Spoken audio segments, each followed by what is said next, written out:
The Tales of Alexander the Great, Julius Caesar, Genghis Khan, and Napoleon Bonaparte, the quartet of eminent conquerors, unfold in a narrative of ambition, triumph, and ultimate demise. Envision a man shedding tears because conquering 2 million square miles proved insufficient for his insatiable appetite. Alexander the Great, the relentless seeker of glory, harbored a singular ambition: the conquest of the entire world. Fearless in battle, he led his troops for a decade, undeterred by the prospect of defeat. As victories accumulated, Alexander's men yearned for respite, desiring to revel in the luxuries they had earned. However, their king, indifferent to wealth or governance, remained fixated on conquest. The zenith of his conquests crumbled when he confronted a formidable adversary in India, Porus. A grueling battle ensued, costing Alexander numerous soldiers, and even he suffered wounds, while his trusted horse perished.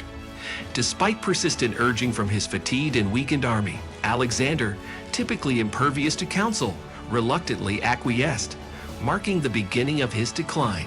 Notorious for his drinking habits, Alexander's excessive revelry led to a grave illness.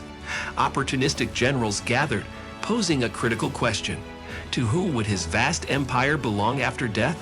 His response, to the strongest, ignited a war among his generals, splintering the Macedonian Empire before it fully materialized. For Alexander, it was never about Macedonia. It was solely about himself. Paralyzed and declared dead by physicians, rumors of his divine status circulated, though modern scientists attribute his condition to a neurological disorder, suggesting he might have heard the plots against him before being entombed alive. Seguin to Gaius Julius Caesar, a devoted admirer of Alexander, who wept not for the lack of worlds to conquer, but for perceived inadequacy in his own achievements.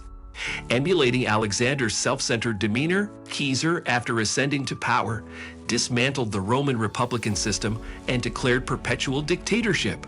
His audacious proclamation, "If you must break the law, do it to seize power," sparked fear among senators, leading to his assassination on the Ides of March in 44 BC. The conspirators, symbolizing their collective disdain, stabbed him 23 times, with his adopted son, Marcus Brutus, among them. Transitioning to the medieval era, Genghis Khan eclipsed the fame of the Crusaders as the Beast of the East. Uninterested in deifying himself, Khan openly acknowledged his tyrannical nature. His death remains shrouded in conflicting accounts, from the bubonic plague to assassination by a captive princess.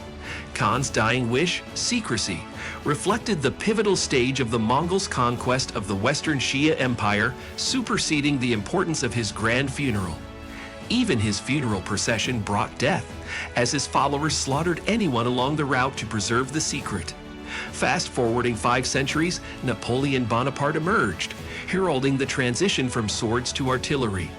Renowned as a military genius and a self-professed war artist, Napoleon's ambitions extended beyond defending revolutionary France.